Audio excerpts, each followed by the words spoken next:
So thanks for coming. We're happy to have you. Listen, this is our first Tuesday that didn't have all of the hype around it, so it was fun to kind of see how it was going to turn out. And I just want to remind you that the exciting part about these first Tuesdays are that it's all about how I can convince you guys to help us, help you help us. Right? You with me? So the way that the crime-fighting pendulum has started to swing is that you've heard us say it before, we can no longer arrest our way out of everything. We can't do this alone. And especially on the topic that Lieutenant Gibbon has chosen to talk about tonight. We really, really need your help. And if we want to continue to drive these crime numbers down, we really need your help. We had a phenomenal past 2 years. We've driven crime down over 20% since 2017, which is huge. But the place where we're still needing to make a lot of headway is in home and auto burglaries, right? And this is the place that you guys can take an active role. And that's what Lieutenant Gibbon has brought to you this evening. He's going to talk to you about really what we're seeing, what are the common methods of operation that these suspects are using to get into your homes. I'm sure you've often wondered if you've ever been a victim of this horrible crime. Why did they pick my house? Why my house? Why not my neighbor's house? I had this annoying barking dog, and yet they picked my house. Right? Why is it? What is it that made your house so alluring to them? And we have, hands down, without a doubt, the best crime prevention specialists in the country, and Randy Klenosky, and he's going to also talk to you tonight about what he sees because he does all of this work. But here's the follow-through, right? Here's what we need from you. Number one, you have to take an active role in your house, which he's going to talk to you guys about. And in number two, in today's technologically advanced society, there's no excuse. There's no excuse for us to not have the things that will deter these crimes. The third thing is, if you raise your hand and say, I've had suspicious people in my neighborhood, I had suspicious cars, I had peeping Toms, I had all this, I'm going to ask you, did you call us? The second part is, I know maybe it took us a second to get there because we were working some chaotic event, but did you call? Because that way we have record of it, and we can at least do some follow-up on it at some point. But the second part of that is, did you call, and are you willing to go to the next step, which is, do you have a neighborhood watch? If you don't, why not? There's just no reason why not. You wouldn't have one. Northwest and parts of Summerlin have the most in the entire city. And Neighborhood Watch, which Randy I'm sure will talk to you about, is worth its weight in gold, but you got to have some follow-through, which means we're going to hold you guys accountable to make sure that we get these up and running, because we'll do our part. We'll be there. We'll come speak. Randy has a full song and dance that he will do for you, but we need you to help us help you, okay? Because this problem is fixable. And as a matter of fact, if I can sing his praises, Lieutenant Gibbon put together a burglary task force last summer that dramatically dropped burglaries and, even more importantly, dropped stolen firearms, which is the first time in over a decade that happened in Northwest. Over a decade. And he dropped them by over 20%. So it's possible. But we need you guys to take that active role. And so that's what today is all about, kind of giving you that education, giving you that advanced awareness. And hopefully we're going to pull at your heartstrings a little bit, because I've told you before, but it's worth repeating. What do you think the cycle is of an auto burglary? Any ideas? It's just not like, and here we had it this week up at a gated, very safe community.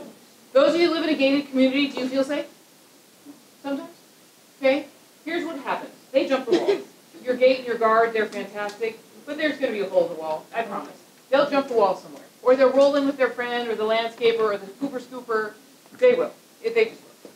So let's just forget. They're in your community, right? And here's what they're going to do a lot of times. They're going to try door handles. They're just going to try door handles. It's a crime of opportunity. Girl, that's right.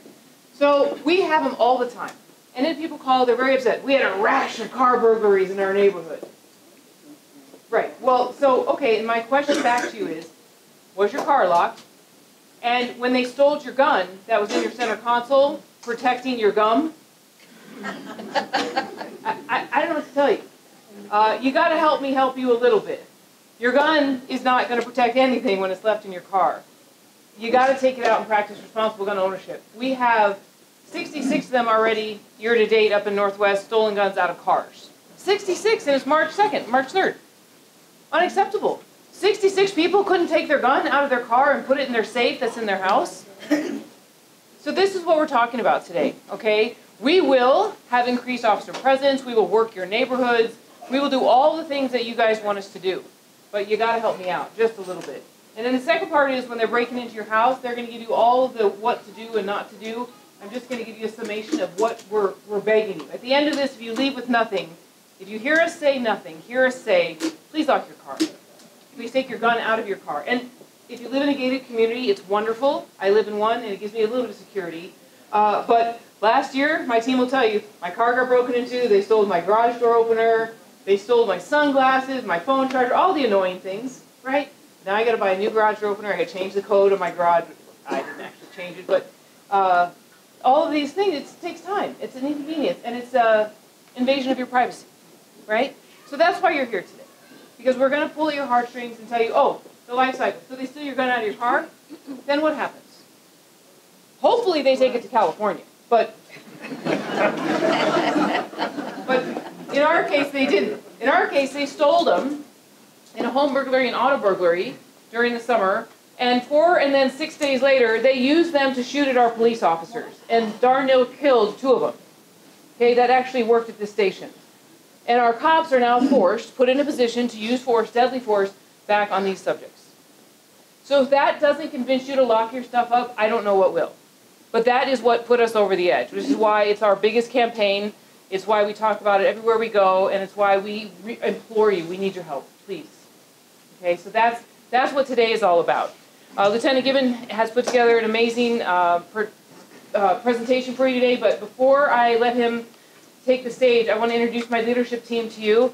To my right, this is my second in command, my right hand. He completes me, Lieutenant Rick Gibbon, my administrative lieutenant. You can clap for him. I was just telling and trying not to give him a big head, but he is the most sought-after administrative lieutenant on this agency, and people are always bribing me to try to steal him away. But I wouldn't do that to you guys. I wouldn't do it. Next to him is my day shift lieutenant, Michelle Tavares. You got a woo from the crowd. Yeah, that was well done. And I know he's hard to see standing next to her, but next to her is my graveyard lieutenant, Brian Boxler. A little bit later on in the day, you'll hear from Lieutenant Brett Ficklin, who is out of traffic, and he's going to answer all the hard questions. So if you have hard traffic questions, save them for him. And then we have Councilwoman Victoria Seaman here from Ward 2. And then Sergeant Scott from Parole and Probation, raise your hand. Yay. Believe it or not, that is one of our biggest community partners, and we're lost without him. You complete me too, Mr. Scott, so just so you know. Anyway, the very good-looking people in black polo shirts with yellow stars, that's our community-oriented policing team. And they're going to answer all of your, I need this, I have a speeder in my neighborhood, I have barking dog, all of those bitches, moans, and complaints, or compliments that you want to give us. They're going to stay around the side of the room, and they'll be here to help you with all of that once we conclude this evening, because we don't take, in general, questions, because otherwise you guys will keep me here till 9:30. And I do love you, but it's story time. All right. And then, without further ado, I'm going to let Rick take the stage. But just so you know, and you remember, when we do First Tuesday here, each First Tuesday is dedicated and run by one of the lieutenants. So this month is Lieutenant Rick Gibbon's First Tuesday. He came up with the topic, the speakers, and most importantly, as far as I'm concerned, the awards that he's going to give out are for his folks and a community member that we felt really went above and beyond. So they're called the Unsung Hero Awards. So if you want to see your name on one of these, you have that opportunity. You just have to do something fabulous with us. All right, not for us, with us. So that opportunity is always there and available. We're always looking for partnerships.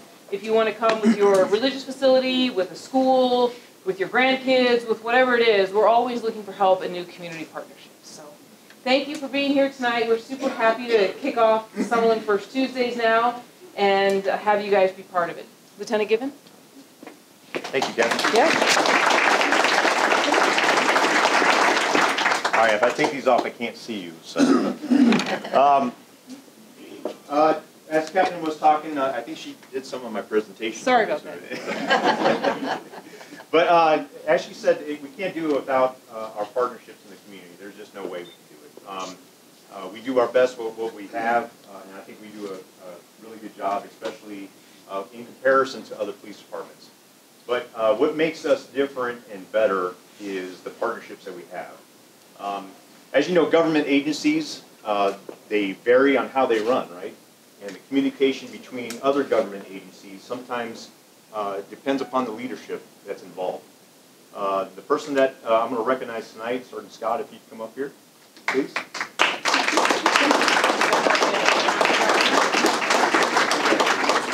Glad you took that shower now, aren't you? So I brought him up here before to present. Sergeant Sean Scott is with Nevada Parole and Probation. And I got to tell you, last year, 2019, Captain Larkin and I were over at Northwest Area Command. And as all police departments and agencies, we talk about how we're going to fight crime, right? And we talk about our crime issues. Every Wednesday, just so you know, we have what's called a management meeting, or a crime fighting meeting. And we bring up the numbers, and we bring up where the crime's occurring.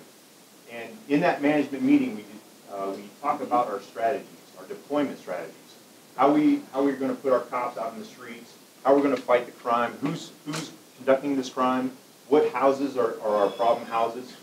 And early on in 2019, Sergeant Scott came up to Northwest, and we didn't invite him. I got to tell you, I was like, who's this guy? What's he want? And he came and he introduced himself, and he says, hey, I might have something that you can use. I'd like to be part of your team. I'd like to talk to you about your crime fighting strategies and what I can do for you.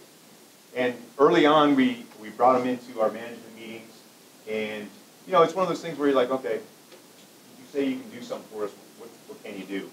And it was right off the bat. It wasn't the first week that he partnered with us. We had a crime spot occurring within one of our neighborhoods. He brought us the parole and probation persons that were in that neighborhood.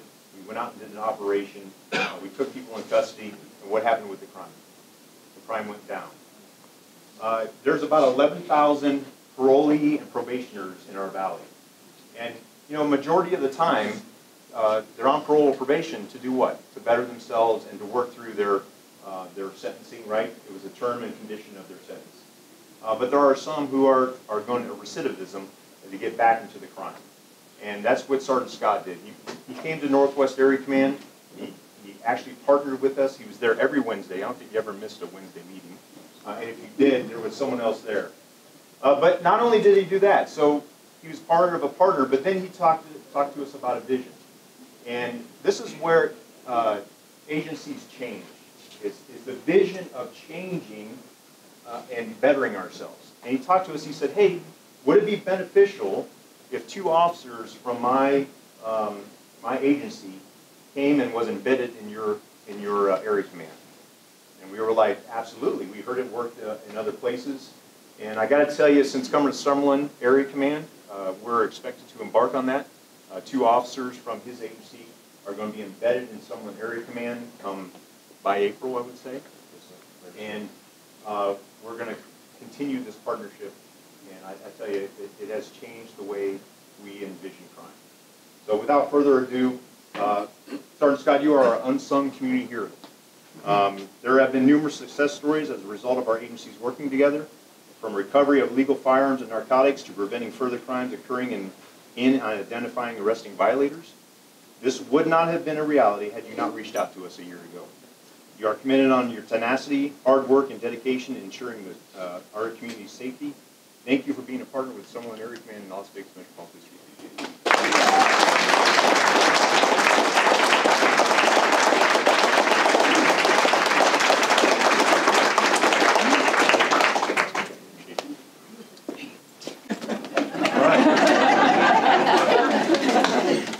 Thank you, Mr. Scott. So we do the Community Partner Award, and then we recognize officers or detectives within our own area command that go above and beyond, that do the hard work.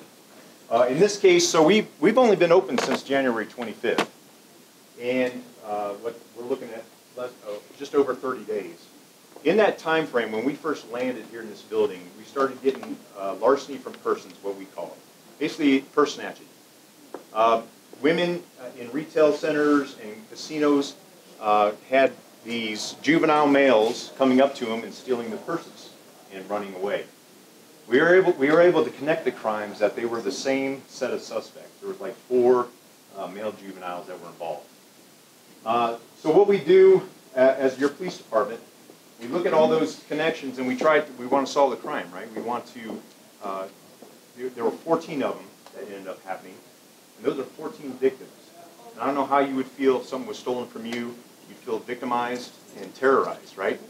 And you be cognizant of your surroundings as you go out. So these 2 detectives, if I can have them come up, Detective Keith Hanoff and Detective Terrence Vaughn.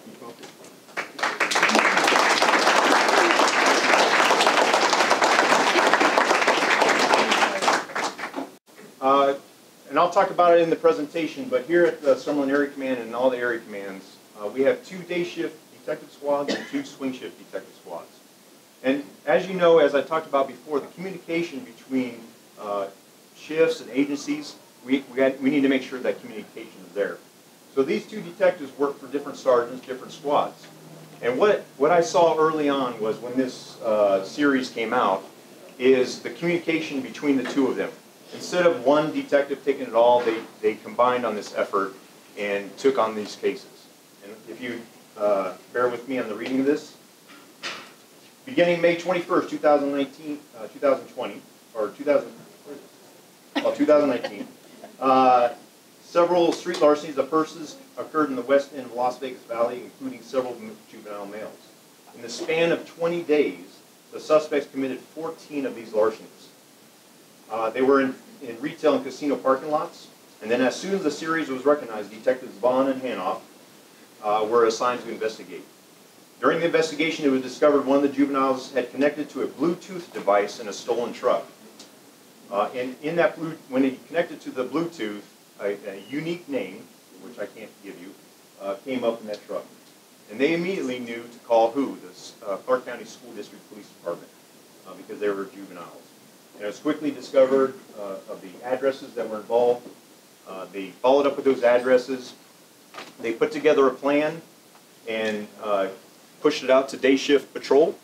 And thankful to day shift patrol officers, they saw the car that was involved and they stopped, and then 2 juveniles were in custody.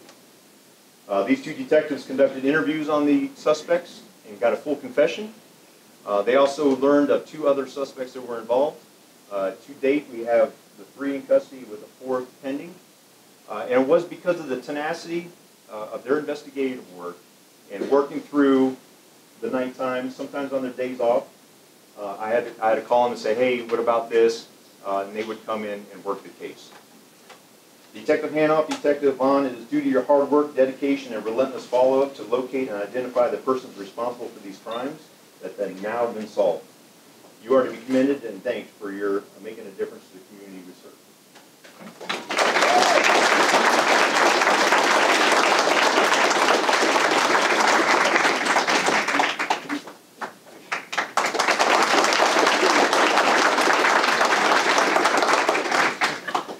Doesn't he look nice?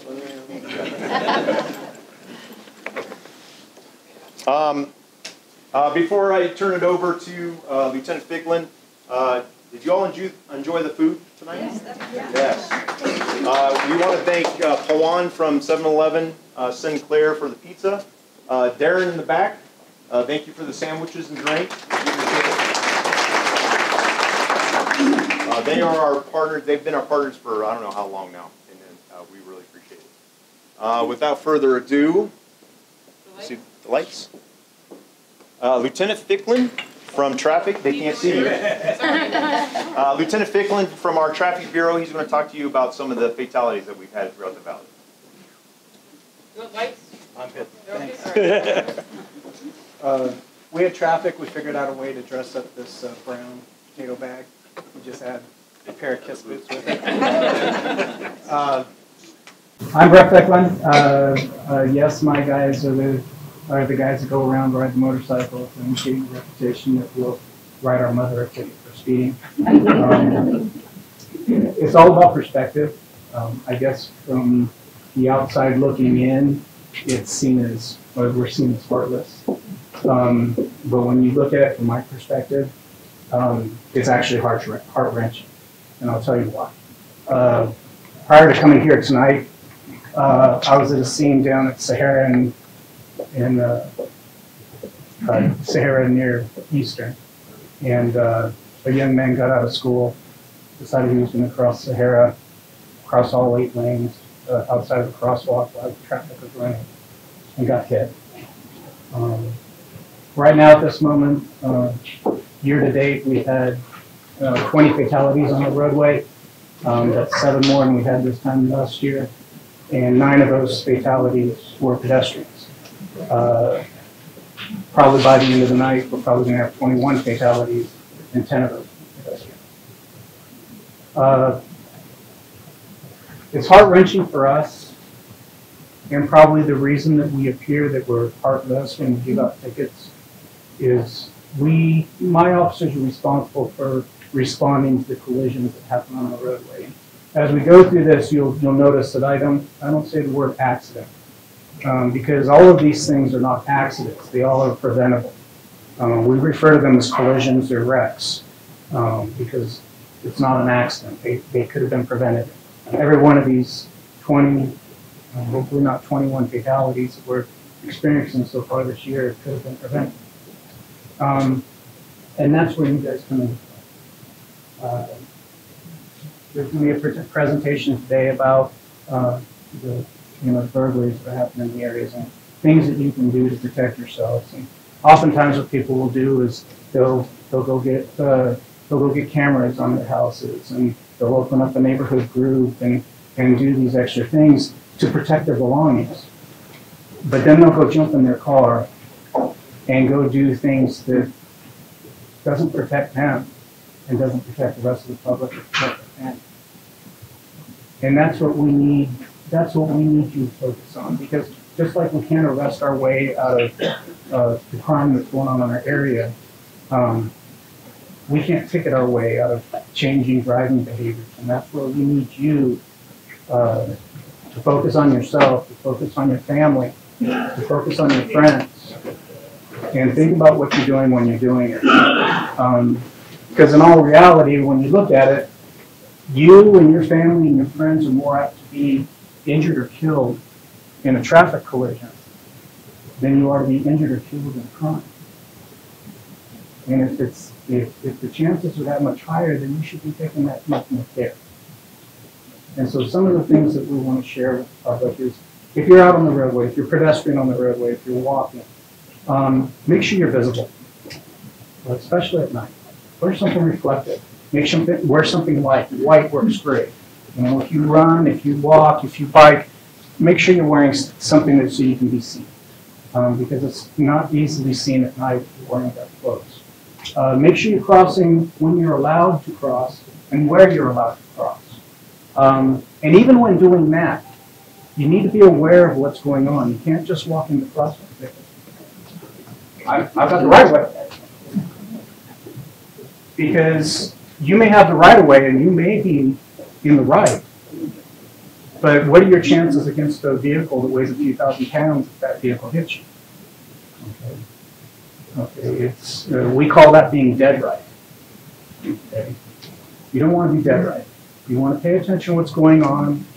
Keep your head on a swivel, because if you're coming across that driver who's not paying attention, by being aware of what's going on around you, you have the ability to adapt and to make changes that will probably save your own life. As far as driving habits go, slow down. In most of our area commands, we have a sign. When people think of police, they think about driving fast with the lights on and everything else. And yeah, it's an adrenaline builder when those things come up. But we have a sign in the area commands that say, if you don't arrive, you can't assist. Okay. And for the public, I share something every time I pull over somebody for speeding, and I ask them, is there a reason why you're doing that? Because if they have a valid reason as to why they're going fast, and I really haven't heard one yet, I'll entertain it. And they'll say, oh, I'm late, and this and that, and I'll explain to them, it's like, well, it's better to arrive late than to never arrive at all. And a lot of the problems that we're running into is when we're dealing with crime, and the captain alluded to this, that when you have crime patterns going on, you're usually looking for a small amount of individuals who are committing those crimes, and they're usually hanging out in a certain place. So you're focusing on places and you're focusing on people. Well, the problem with traffic collisions and the problem about problem driving is that it's not just bad people or criminals that are driving badly. And I can explain to you that the people who end up being the at-fault driver in our fatals are most of the time just your average citizen. And it could be mom having a rough day, picking up kids all over town, having to rush a child to dance, on the phone trying to multitask, not paying attention to what's going on and hit something. Any of us, we're not paying attention to what we're doing at the time we're doing it. It could be that subject or that suspect in that fatal collision, and we don't want to be there. So when you're in your car, that's not the time to multitask. Okay? That's the time for you to be focusing on your driving, focusing on what's going on around you. Slow down.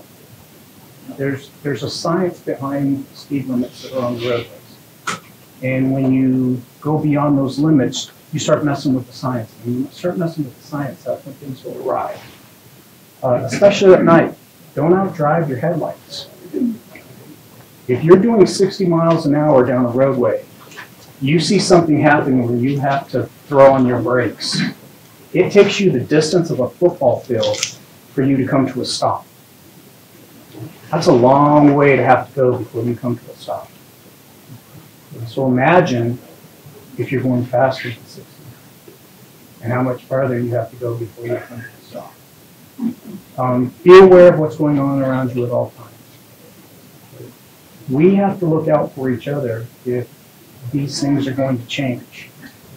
And I can tell you we're actively involved and engaged in taking enforcement actions that we're hoping to change all this. The three major factors that go behind fatals are speed, impairment, and people failing to yield the right-of-way, be that pedestrians or drivers. Those are the three major factors that are behind our fatals. And so one of the things that we're going to be doing, and part of the reason I'm here today is on St. Patrick's Day coming up here real soon, I'm going to be in here with about 5 squads of officers, and we're going to be out and about looking for drunk drivers. Because one of the things that we found is that as our drunk driver arrests go up, our fatalities go down. When our drunk driver arrests go down, our fatalities go up. So that's a real easy thing for us to do. So we're going to be pairing with Summerlin Area Command, we're going to be pairing with Northwest Area Command, and we're going to be out and about hunting for drunk drivers that endanger themselves and endanger the public. My guys are also going to be out and about, and they're going to be writing tickets. And so my thing to you is, for you, if you are that average citizen who doesn't cause trouble, and you're going a little fast and you get stopped by one of my guys, and you haven't gotten a ticket in 20 years, but all of a sudden you get a ticket, there's an art behind that as well. Because if I pull you over and you've gone fast and I give you a warning, how long does that usually stay with you? If you want to stay on your mind? Maybe an hour, right? And then you go back to the normal routine, right? If I pull you over and I write you a ticket, how many times is that on your mind?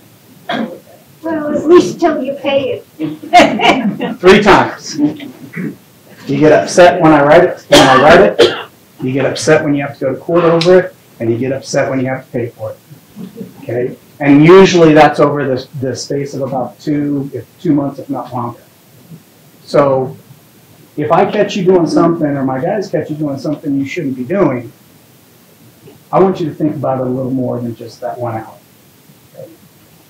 And keep in mind that the whole reason we're doing this is because when we respond to these scenes and we see people getting hurt seriously or people getting killed, the thought is that could have been my family. And it makes you think, what kept it from being my family? And so if writing tickets is what we need to do to curb that behavior and keep you guys alive, I'll write you all a ticket every day. Okay? That's how much you guys mean to us. So please make sure that you're aware of your driving habits. Please make sure that you're arriving where you need to arrive. And please make sure that you're sharing this message with your family and friends. Because the only way this is going to change is if you guys are actively engaged in what's going on. Usually when I come to First Tuesdays, most of the questions are about traffic issues and stuff. They've got a presentation they have to share, but I'm not going anywhere. Yeah, you can corner me when this is all done, and I'll be glad to answer any traffic questions you have. Okay? Thank you for your time.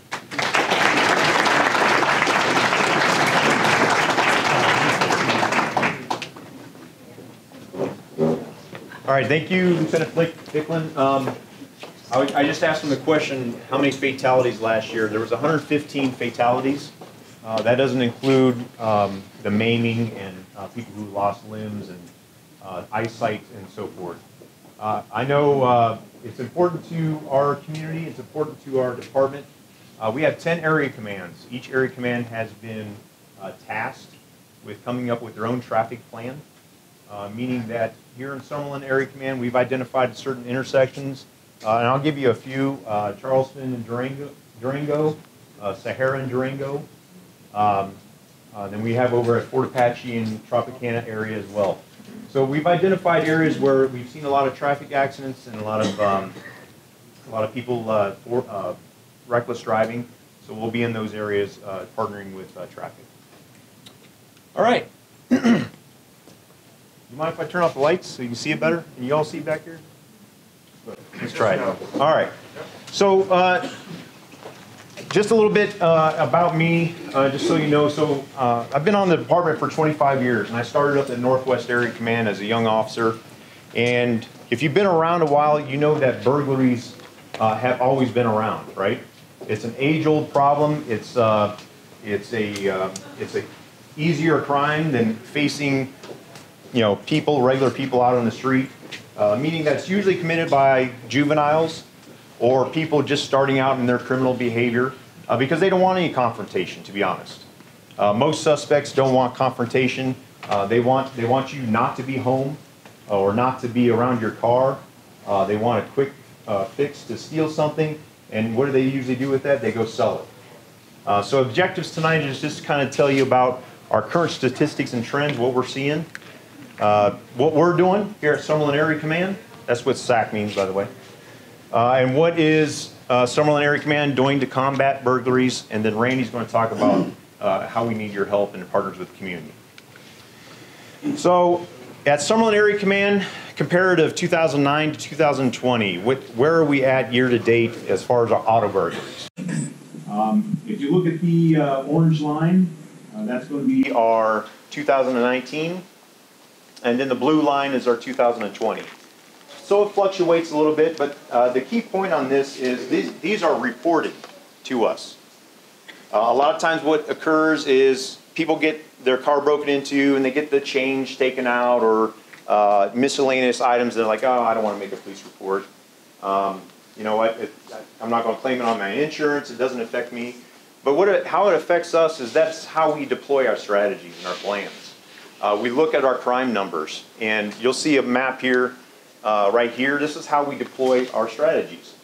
We look at where the crime is occurring. And now, we're able to detail this, obviously. We can narrow it down and see what communities are being affected. But as of right now, if you took a year-to-date picture from January to current time, in 2019, that's where auto burglaries were occurring. Currently in 2020, this is where auto burglaries are occurring. Whoops, what did I do? Right here is Summerlin Parkway, to kind of give you an idea, and this is 215. So that's how we determine where our cops are going to be. We look at the time of day that it's occurring, we look at how many times it's occurring, and then that's how we deploy our police officers. Residential burglaries. So you have your auto burglaries. That's like the juvenile way to start their criminal activity. They go through your neighborhood late at night. and they're trying door handles. That's criminal 101. They just want to see the easy way to get in. If you have an alarm that goes off, guess what they're going to do? They're going to run away. You know, you're juveniles, not your professionals. That's what normally occurs. Where they graduate to is their residential burglaries. They may be part of your neighborhood. They may be visiting a friend and they see no cars in the driveway. They know when you kind of go to work. A lot of our residential burglaries occur during the day when they think everyone's working. And they knock on the door. What's some of the ruses that they use? Right? Knock on the door, ring the doorbell, see if anyone answers. So Randy will talk about some ways that you can use some of the devices like a Ring doorbell or a video doorbell, you know, to make it look like you're at home. But these are our numbers, 2020, 2019. Again, 2019 is the orange. So it kind of trended up at the end of February. 2020 is the blue. We're actually down to date on our burglaries. And again, kind of a heat map. How do we deploy our cops? How do we come up with strategies? Most of the time we get these are reported. Most of the time the residential burglaries are reported, but there sometimes are not. Because I'll give you an example. A burglary is anytime you enter any structure. So if a suspect enters into your garage while it's open, we take that as a burglary report. If they go in and steal a couple of your tools off your tool bench, they entered your garage and we take it as a burglary report. What we kind of look for is method of operation and how they get into your house. Did they break a window? Did they use a ruse? Did they pry a door open? Because usually that's the way that they do it at other houses. So our philosophy and familiarization. So we opened January 25th, 2020. And we met as a leadership team prior to our opening.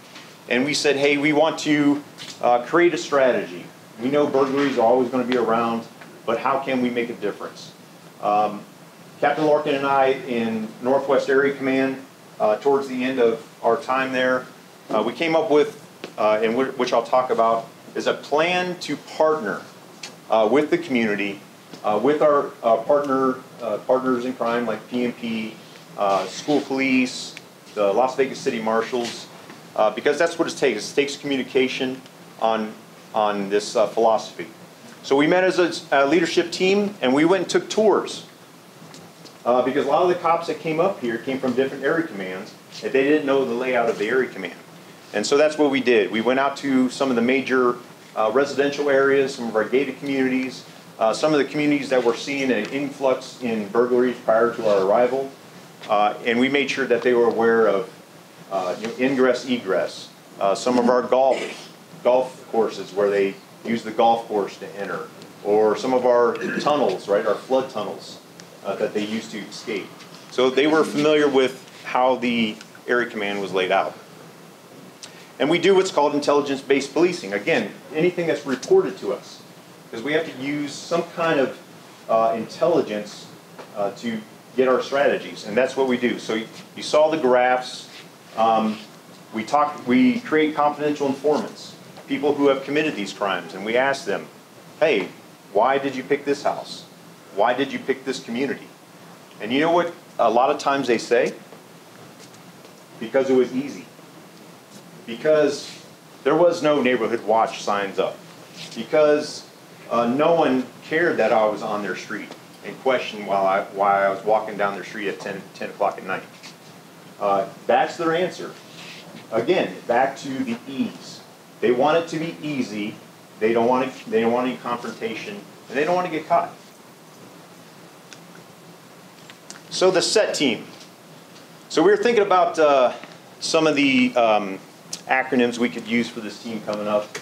And what was it? It was the, what was the F? What was the F? Fast Action Response Team. Fast Action Response Team, we were going to call it. You think of it? Then we thought about it, and probably shouldn't do the fart team, right? So, so we came up with this. It's Summerlin Enforcement Team. It's going to be bigger and better and badder than we had it in the Northwest Area Command, and I'll tell you some reasons why, and kind of lessons learned. So again, with the vast amount of experience that we've had on the department, 25 years, 15 years, so forth and so on, we kind of roundtabled this and said, hey, what are some ways that we can combat this? Up in Northwest, what we said is, well, first of all, we can't do it alone, right? There's just no way. So we identified areas, again, based upon intelligence, on what areas are getting hit the most, and we started placing our cops there. As you know, our cops answer calls for service, right? That's their job, to go out and answer your calls for service, and then to be proactive, to see people on the street that shouldn't be, that are doing criminal activity, and to stop them. But a lot of times, because they get pulled away for calls for service, what can't they do? The proactive stuff, right? Because they're answering you, they're servicing the community. So we want to set aside a team that they don't have to answer calls for service. We have teams already for that. All they're doing is being proactive in the areas that we know are susceptible to burglaries. And what they do is they go in there, they conduct some surveillance, they do some stops, they may even stop some of you as residents just to talk to you. And just to say, hey, we're going to be in the area, have you seen anything that's going on? And gain intelligence, right? Because that's the key, is intelligence-based policing on what is going on in that community. And then after we kind of go in the area and conduct some enforcement, this team will be responsible for coming to you, knocking on your door, going to, if you do have a neighborhood watch, going to your neighborhood watch captain. If you do have an HOA, go to your HOA board and say, hey, we need your help. We give you information that Randy's going to give you here on the second end of this topic, and we provide you some information on how you can help us. How can you help the police department in combating this crime? We just need you to report. We need your eyes and ears. We need your video. We need your challenging, right? Hey, why is that guy walking down the street? Maybe I should call the police officers. Maybe I should call my neighbors and start watching out for this guy. So those are some things that we do. We give out a bunch of flyers. Kind of a lesson learned that we learned from Northwest, though, is we would then end up walking away, right, and say, okay, good luck. Hopefully you create a neighborhood watch. Hopefully you talk about this at your HOA. And we don't think that's the way to do it. And I gave it kind of an example of Baghdad, right? What did we do? We went to war. We bombed Baghdad. We got all the bad guys out. And then what did we try to do? We tried to rebuild it, right? We wanted them to be able to sustain themselves. Give them the tools that they need to sustain themselves. So what we're going to do differently this time around is we're going to hold you accountable. Meaning this. Say we go into, like my community. Say you go into my community. It's a gated community, has an HOA, has security at night. And we go in there and we decide and we find out that you only have one neighborhood watch captain throughout the whole community. After we go in there and give you the information, we're going to give you a date and say, hey, can you help us? Can you come up with a neighborhood group or neighborhood watch and report what you find in the next 2 weeks? And it kind of tells that community, right, that, hey, report back to us. Tell us what you're seeing. And then if we continue to create that, our hopes is that every little community will report back to us. Now, I'm not talking about 911 or 311, right? That's when an emergency. I'm talking about just report back to us. Hey, this is what we've been seeing. This is where we can improve. We created another watch group. We created a phone tree where we're texting each other on WhatsApp. Different ways that you can communicate as residents inside your community. So that's what the SET team will be doing. They'll be doing it from, now they'll start on April 1st.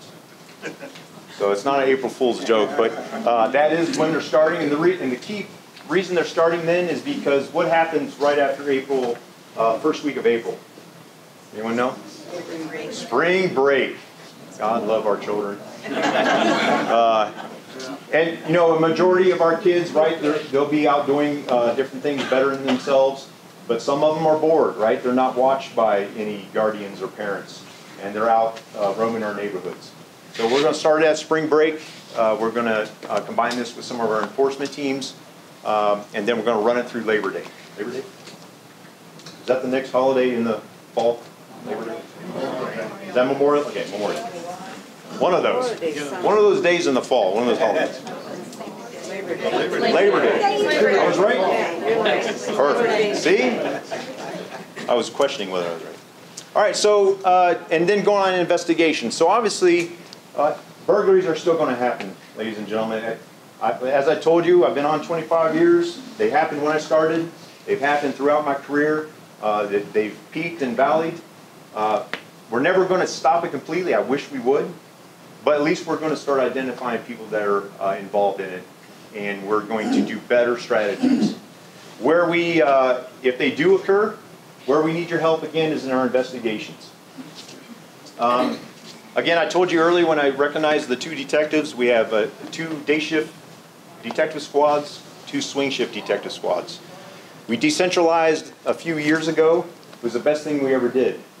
Before we were centralized, when we became victims, right, of burglaries, you would never hear from the detective because there were just so many burglaries, not enough detectives.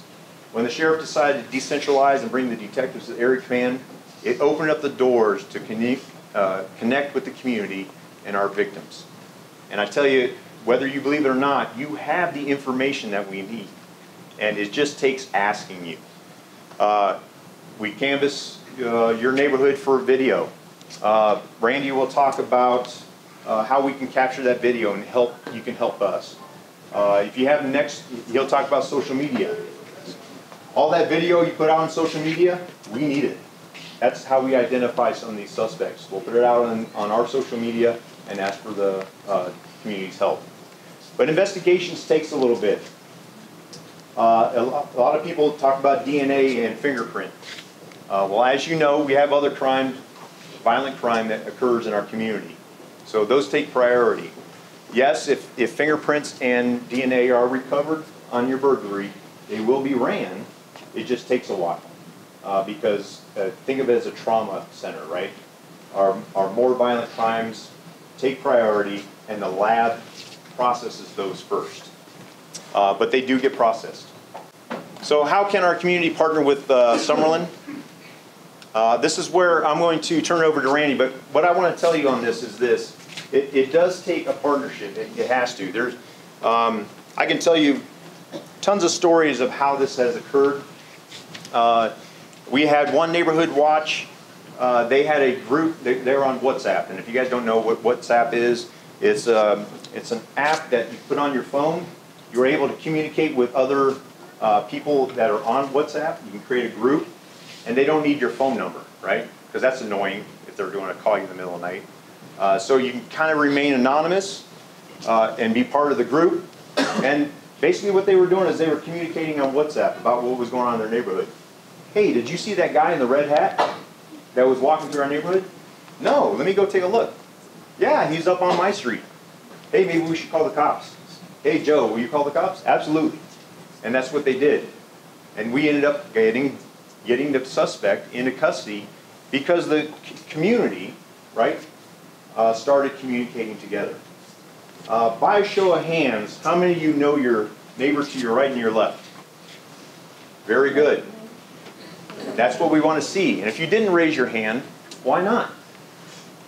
Go talk to your neighbors. Go get to know them. At least get phone numbers or see if they're trustworthy, right? Hey, Joe, can I call you to check on my house? I'm going to go away for the weekend. That's the communication we need, is you guys to watch out for each other. So I'm going to turn it over to Randy Klenosky. I talked about it last first Tuesday. We stole him from Northwest Area Command. He has various law enforcement experience. He will tell you straight up on what you need and what you don't need. He has seen it. He has done all these studies. He's gone out to your communities, and he'll talk about what you need. So, Randy Klenosky. Like the lieutenant said, my name is Randy. I've worked in law enforcement since 1995. I started as a NYPD cop. I know it's hard to believe because I look like I'm 30. But I've worked for multiple agencies throughout the country. And by far, I've found Metro, the Las Vegas Metropolitan Police Department, to be the most engaged with the community. And I started thinking about it. If you ever see a police car, no matter where you are, somewhere on the vehicle, there's a slogan or a catchphrase that they want to protect to the community. In New York, it was courtesy, professionalism, and respect. It was CPR. That's what their message was. LA, I think it's to protect and serve. Does anybody know what's written on the side of our black and whites? Partners with the community. You are awesome. Thank you. Partners with the community. And I think it's a great message because many of us, as we grow up, especially some of us older people in the room, when we grew up, you grew up on the street, you had a beat cop, they knew you knew them, so you knew not to commit anything bad, or they'd tell my mother long before I got home, right? But now that we've grown up into these sprawling valleys and suburbs, our officers now are no longer on the beat so much. They're in cars, and they're driving around, and they're covering very large areas of distance. And so we know, as a law enforcement agency, there is no way that we can solve crime or protect your communities effectively all on our own. It has to be a partnership with the community, and we invest a lot of resources in that. So tonight I'm going to go over, I have some slides to go over you. We'll talk about some different programs that you can participate in, some ways that you can stay informed, and more importantly, engaged with us. At the end of this presentation, I will stick around as long as you need to ask me any questions as you want. So bear with them cleaning up the room, but I will stick around as long as you need. So the first thing I'm going to cover is Neighborhood Watch, because that is probably the most popular or the most famous, and it's also nationwide, if not internationally recognized program that's out there. I'm going to talk a little bit about what it is, but I'm going to start out with what it's not. Because several years ago, there were some tragic incidents across the country that kind of gave it a black eye and a bad name. That wasn't Neighborhood Watch. It wasn't the nature of Neighborhood Watch. So Neighborhood Watch, it is not a vigilante program. It is not a deputizing our citizens to go out there and catch the bad guys for us. That is not what Neighborhood Watch is. It's not about gossiping or invading your neighbor's privacy. It's also not something where people have to be compelled to participate. So the little cartoon there, those of you need it back, on the door there's a sign with a knife in it, and it says, Neighborhood Watch Anti-Violence Meeting, be there or else, okay? Neighborhood Watch is meant to be voluntary, cooperative amongst the community members as well as us, and participatory. You get out of it what you put into it. If you are active and you participate, you have a much more effective Neighborhood Watch group. What Neighborhood Watch is, you see the fancy signs, you see the stickers in the windows, but over time those fade. What Neighborhood Watch is, it is a program of mutual assistance among neighbors aimed at reducing crime and by staying active. And the other thing about Neighborhood Watch is you can order those signs online and put them up yourselves, and that's fine. It'll be a facade like fake cameras that you put in your community that do no good. But when you sign up with a Neighborhood Watch with us with Metro, you're getting the thousands of officers behind us, the resources, meetings to let you know how to effectively use those resources. You get a pipeline of information. You no longer have to broadcast through main numbers and fight through all the red tape of getting the answers you need. You get a pipeline into the department and the officers and the area command that you are represented by, so you get answers quicker, you get more participation, and you get out of it. You get a lot more information to you. In Summerlin Area Command, we have over 400 so far. For the size of our geographic area, which is over 70 square miles, we have a lot of room to grow. And I have a map that has little bullet points, and we have a lot of fertile ground here in the Summerlin Area Command to grow on. So I hope to expand those. Otherwise, they'll ship me back up to Northwest Area Command. Because they stole me, but they may try to return me. Okay? So Neighborhood Watch, some people ask, is it effective? You know, does it work? It's only as good as the participation in it. However, something that we do, one of the things that I do, and I have the assistance of some volunteers that help me out, not with just doing the meetings, but also they do some paperwork for me and they compile statistics for me. So that intelligence-based policing that the lieutenant was talking about, is I use that in our crime prevention and for our Neighborhood Watch figures as well to see if it's ineffective or are we just wasting our time. So every property crime that occurs within Summerlin Area Command, we keep track of. And there's three major categories of those property crimes. In the big red piece of the pie on this graph is the residential auto burglaries. In the big blue piece is our residential burglaries. And then the green piece is going to be our residential auto theft. Those are the property crimes that are happening in your bedroom communities. Communities where you guys live and sleep at night, you and your families, okay? We track every single one. So far this year, to date, as of February 22nd, the first 8 weeks of the year, we've had 156 total property crimes in there, okay? Actually down a little bit slightly from last year because all of our crime trends are trending downwards. When we get those statistics, we plot them on a map and say, did they occur within one of our Neighborhood Watch groups or in an area where there is no Neighborhood Watch? Under 8% of those 156 property crimes were in Neighborhood Watch communities. So I'm from Brooklyn, so my math isn't great, but that's less than 15. That's probably about 13 of those property crimes are happening within your residential communities with this neighborhood watch. And I leave that number at face value, but sometimes I'm a little detail-oriented or anal-retentive, right? I could be on that fast action response team if you want me to. I try to dive a little bit deeper and I say, okay, it's a neighborhood watch group, but are they active? So I look at the group and I say, you know what? Not a lot of homes are participating anymore. The signs are a little faded. The stickers are a little faded. So yes, they're a neighborhood watch group in theory because they have the signs up and the stickers, and I have at least one lifeline to that community. But people have moved along. Several years ago, the economy struck, and a lot of older neighborhood watch groups faded away. People moved to different parts of the valley. They moved to different parts of the country. So there's no more active participation, and that's what we need. We need to breathe some new life into it. So I've got over 400 groups in our North Summerlin Area Command. But I'm looking to make more of that. But also those 400 that are around, I want to reach out to those that need some invigoration. They need some air, some life puffed into it, because we need to get that participation up, because that makes it most effective. So this is the Kool-Aid that I usually pass out to people to join the Neighborhood Watch cult. I'll stick around afterwards if you have any questions about it, okay? So social media. Social media, is it new? Is it a new thing?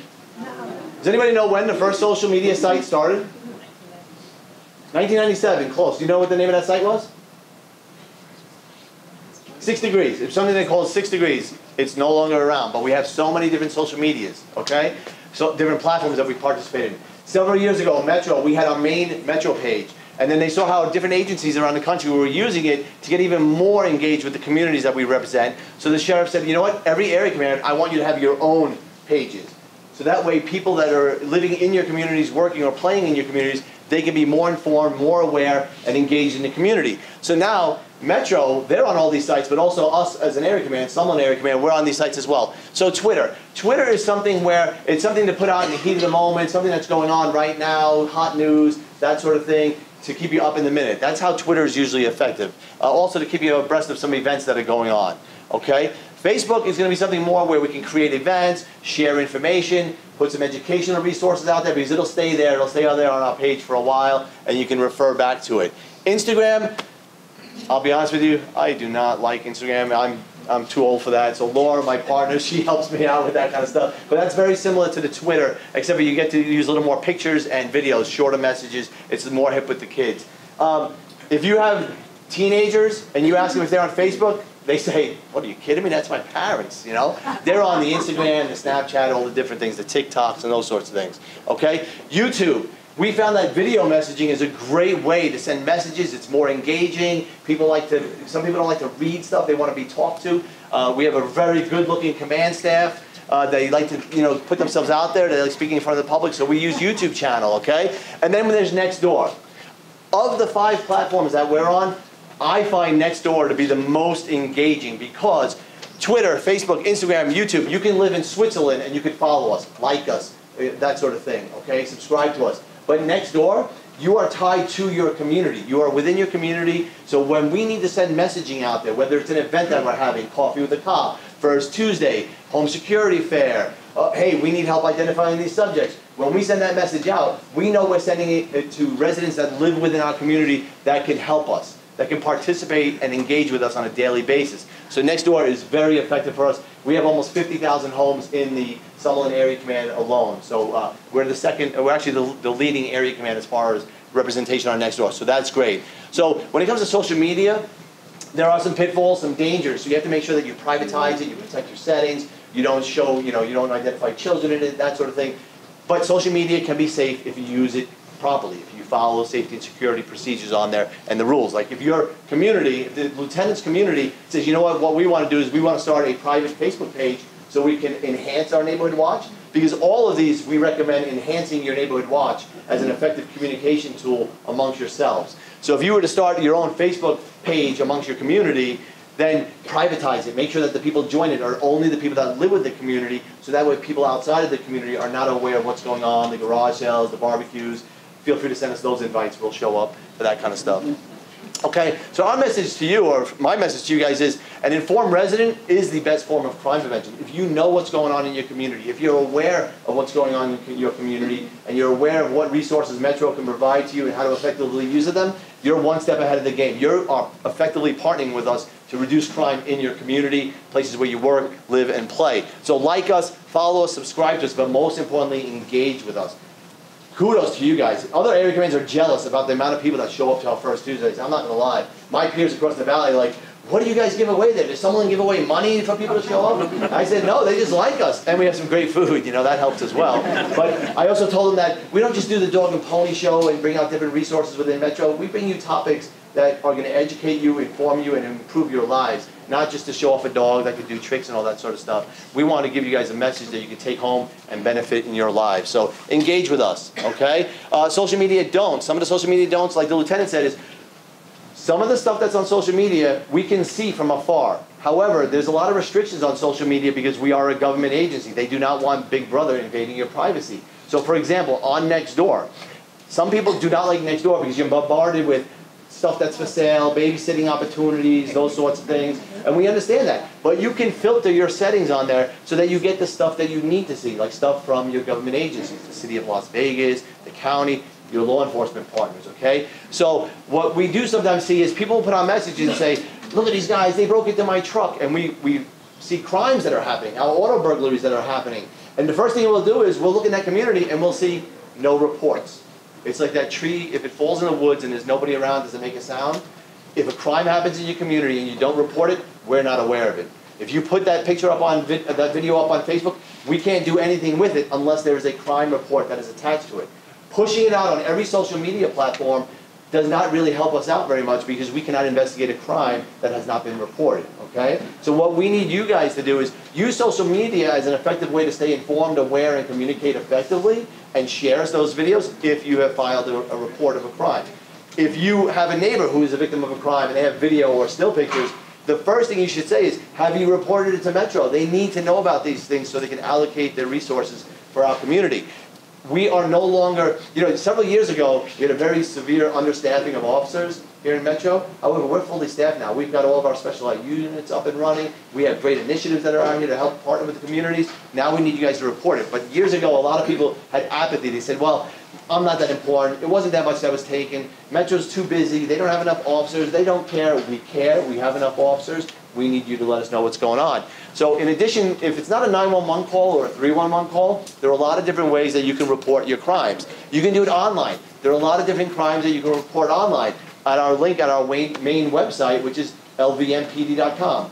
Now there are some parameters. There's a screening process. If it's a theft, the quantity of the merchandise that was taken, if you have suspect descriptions or information, then we do need you to talk to us, okay? So you can come in person. Every area command is open Monday through Friday, 9 a.m. to 5 p.m., excluding holidays. Oh, I work Monday through Friday, 9 to 5. No worries. Records over at headquarters on Martin Luther King, that's open on Saturdays, okay? You can go in there. There's no excuse not to report that crime. You can do it over the telephone. There are some reports that if you call 311 or the 828-3111 line, they can take some reports over the phone, so you don't have to be inconvenienced by leaving your home or logging onto your computer if you don't want to.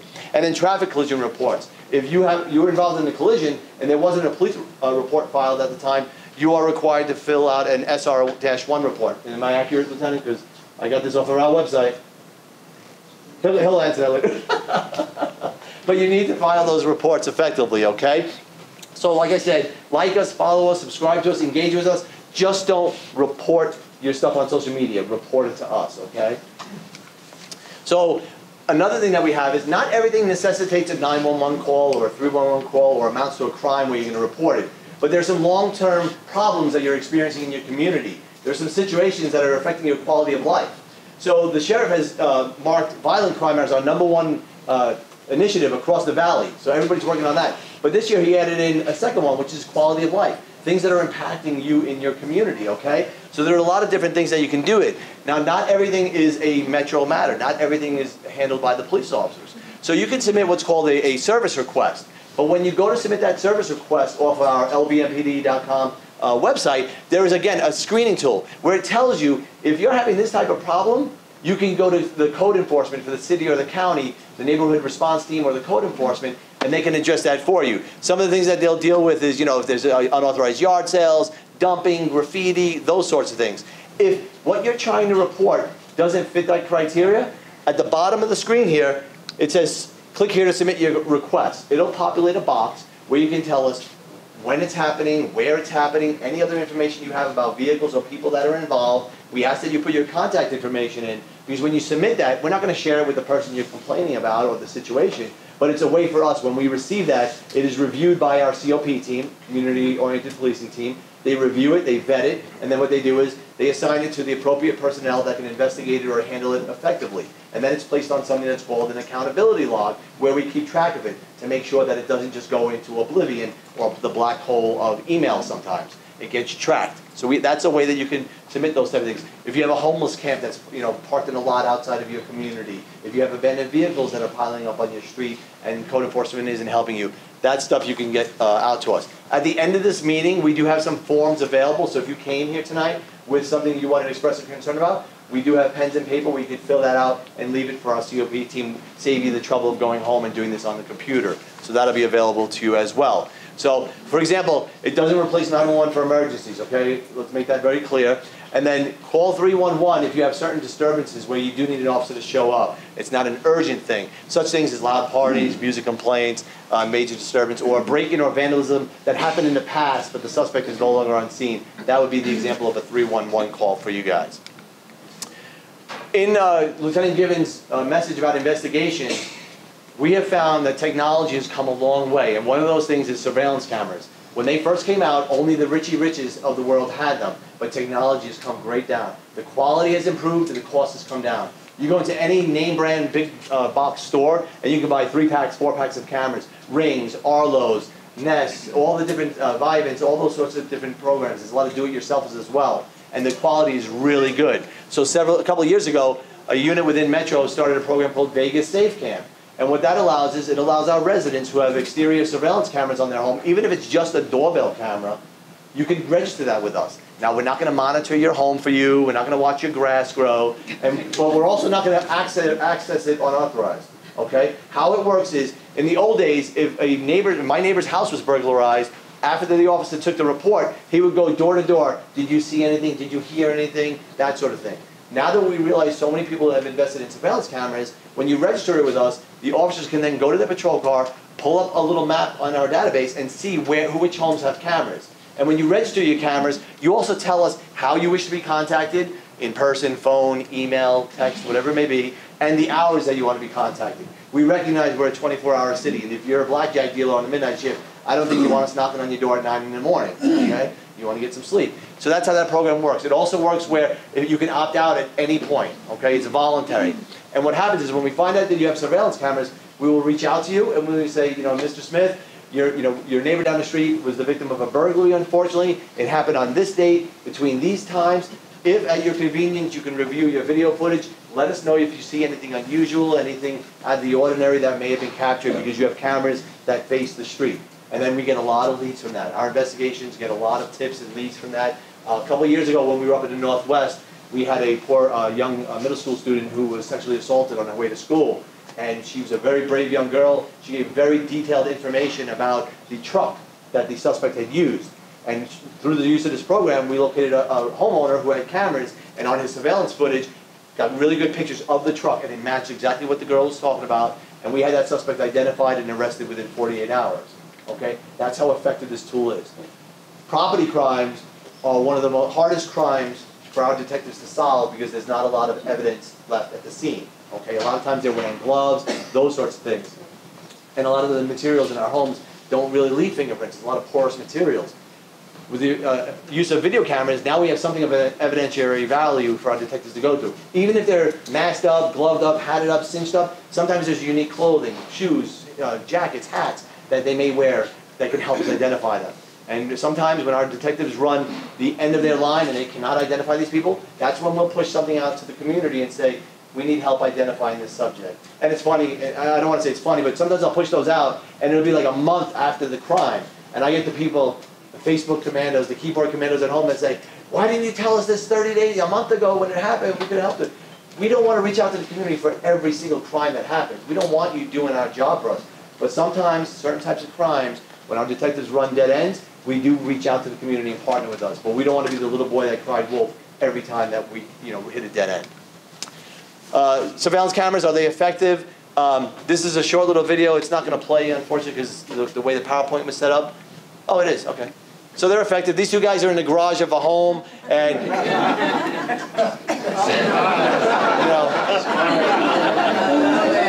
Tweedledee and Tweedledum, Tweedledee's working on the door. Tweedledum looks up and sees the camera and says, hey, do you see that camera? They look up and they say, oh, let's go this way, and they leave. So they can be an effective deterrent when they see them, however, not always. But what it does is, did you see the look? Do you think we got good pictures of these guys? I mean, those are the money shot when they look up at the cameras like that. So I always tell people, if you invest in cameras, let the people know, hey, video camera here with the finger pointed up. Because what they'll do is, they'll look up. They will look up. And we get that great money shot, and then they realize they will leave, okay? A lot of times, okay? So that's an example of it. The last couple of years, we've been sending a lot of messaging out to the community. We've run home security fairs, and do this, do that, buy this type of stuff, buy cameras, alarm systems, screening for your windows, that sort of thing. One of the things that we talked about was safes. And in our message about safes, it was multi-part. It was get a nice, sturdy, high-quality safe to secure your valuables, belongings in, especially your firearms. Lock them up when you're not wearing them on your hip. I'm going to steal something that our captain says, that it's not going to protect your underwear when you're not home, okay? So put them in a safe. But it has to be a sturdy safe that is bolted or affixed to the structure or foundation of your home. We are getting burglaries nowadays where the safes are being dragged out of the home because they're not bolted down. 1,000-pound safes are being dragged out of the homes and loaded into pickup trucks, and they take it off-site, and that's where they work into it. So here are some images of some safes that we think, oh, that's an effective safe. They have ways of opening them, prying them up, if they can get them out of your home. Secure them to your home. Make sure that they're installed correctly. But home security, there's no excuse not to invest in home security these days. It's a lot cheaper to invest in it in the forefront. Because if you don't invest it in the forefront, and you are unfortunately a victim of a crime, now you have to replace fix the damage to your home that was caused. You have to replace what was taken, and a lot of things cannot be replaced. It's sentimental value, heirlooms, those sorts of things. And then you decide that you want to invest in home security measures. So do it in little chunks. Do it one bite at a time, like you would eat an elephant. Do little measures to your home. Reinforce your doors or your windows. That is how the burglars are getting into our homes. We're not in the Midwest or the East Coast where there's chimneys. They are coming in through your doors. They are coming in through your windows. Protect your glass. Strengthen your doors. Like I said, meet with me after. We can talk about ways to do it. Invest in technology. Alarm systems. They are an effective deterrent. They make a lot of noise. Bad guys do not like noise. Even if you do it yourself on where it alerts you, you will get that alert and let us know. Okay? Security cameras. They have come down greatly. Home automation. Home automation is great if you're tech savvy. They even have light bulbs now that hook up to your Wi-Fi, and they have apps that you can control. The look of occupancy is where you're not at home, but lights come on at different times of the day. Maybe a TV or a radio comes on, so there's noise. Like the lieutenant said, they're looking for the path of least resistance. They go to your door, they knock on your door. If they don't hear anybody inside, the lights are off, they're going to assume that nobody's at home. They keep track of these. When a burglar hits a community, oftentimes that's not the first time. They would just stumble down the street and say, oh, that looks like a great house. No, they've canvassed the community, they've watched people leave, they've kept notes on that. So you want to have some of those things in your back pocket. Home automation is great. It makes people think that you're at home, those sorts of things. And then I talked about the sturdy safes, where they're positioned in your home so they can't remove them from your home. Auto burglaries, okay? Earlier the captain was talking about the amount of stolen firearms. Las Vegas, we're not alone. Everywhere across the country is having the same problem where people are just leaving their guns unsecured in their cars, those sorts of things. I stole this little flyer off Boynton Beach, Florida. You know, they had put a thing that since January they had over 40 guns stolen from cars since January 1st, 2018. And this is an old flyer. But they're having it as well, okay? And they're asking, stop putting guns in the hands of criminals. A car is not a gun safe. Just leaving it in the floorboard, glove compartment is not a gun safe, okay? So when it comes to auto burglaries, we have a very simple message. We partner with a lot of our commercial establishments. It's called the Lock, Take, Hide program, these green and white signs with our badge on it. It's very self-explanatory. Lock your car, meaning roll up your windows, secure your doors, lock them, okay? Take your keys. Believe it or not, there are so many people that leave their keys in their car. We had one where they had 2 cars parked in the driveway. They broke into one car because it was unlocked. They go in, they're rummaging through it, and in the cup holder they find the push-to-start button for the wife's car, which is next door. It was like a Black Friday sale for the bad guys. They got 2 for the price of 1. Okay? Take your keys. Do not leave them in the vehicle. Don't hide them in a gas cap for your friend, those sorts of things. And hide your belongings. Okay? Remove them from the vehicle or hide them. They are, like the captain said in the beginning of the meeting, the majority of our auto burglaries, what's happening is they're going through our communities late at night, teenagers, juveniles, and young adults, and they're checking car handles. If the door opens, what are they going to do? They're gonna go inside. Man, you are my grade A student. You get an extra cookie on your way home. They rummage through. If the door's open, they open it up. They look inside. They take whatever they can. Car charges, change in the ashtray, those sorts of things. If it's locked, oftentimes what they'll do is they'll move on to the next car because they don't want to set off those alarms. They want to get as many cars in the community as possible. The one time that they will smash your windows is when they see valuables or items of perceived value that are inside your vehicle. The laptop bags, the purses, the tablets, those sorts of things. We had a couple in the Northwest right before we left where poor guys, they broke in and they're like, all they got was a backpack and my dirty gym clothes. I had just come to the gym. So nothing of value, okay? But that's what you need to do is you need to lock your car, take your keys, hide your belongings. Especially when you're going shopping, around the holidays, those sorts of things. Remove them from your vehicle and never ever leave a firearm in a vehicle. We're seeing way too many of those stolen. Know what you own. So this is something that we were finding is as burglaries happen or auto burglaries happen, there's property that's stolen. And when we go to talk to people and we ask them, what was the property that was taken, we need certain things to enter it into our stolen property database system. We need the make, the model, the color of the item, and the serial number of the item or identifying marks on the item. And if you don't know what you own, we can't enter those into the system. So when we stop a car on the other side of the valley and it's got 4 flat screen TVs in the back of the bed of the pickup truck, and we run those serial numbers in our stolen property system and they come back clean, we have to believe them that they just bought it off Craigslist and paid cash and they don't remember where it was.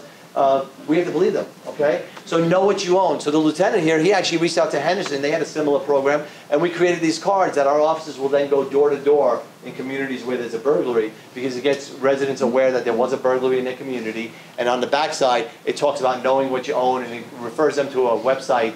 It's a company called Leads Online that has a program called Report It that allows homeowners to file, create free accounts. It's secure. It's the same encryption that your online banks use, and you can enter all that information in there. You can even upload photographs of like jewelry and those sorts of things that have hard to identify items on it. But know what you own because the worst thing for our officers when they take those reports and you don't know the serial numbers, especially when it comes to the guns. And if you moved to Las Vegas before 2015, I believe it is, and you filled out one of those blue cards that you filed with the police department, we no longer have those. Several years ago, they said it was unconstitutional, so we had to purge all those.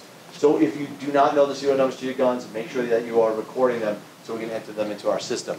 And the benefit to filing those is that if you are the victim of a crime, it's easier to file your home insurance your homeowner's insurance claim. You allow us to enter that into the stolen property system, and that gets filtered down to all the pawn shops. So if they do try to sell you merchandise, it gets flagged in their system, and we can hopefully arrest the person and get you your property back. On the bottom there it says, it's your property, protected. I'm going to close my presentation. I'm going to leave this slide up here, so that way anybody who wants to take a picture of this, you have my contact information. My phone number is on there, as well as my email address. Email is the best way to get a hold of me because I'm not in my office very often. And also on the cell phone numbers, the voicemail calls, a lot of times the numbers get cut off. So feel free to take a picture just on your way out. If you have any questions, I'll stick around. But thank you all for coming. This is the best way to stay informed and engaged. So thank you.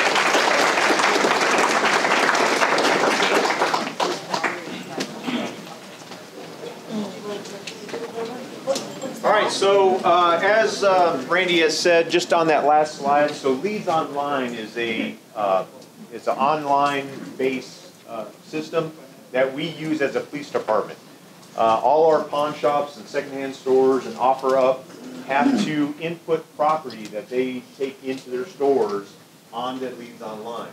So when your property is stolen, if the pawn shop put in that your Rolex watch was serial number 123456, and we look it up, we can recover that property. So that's the important part of that.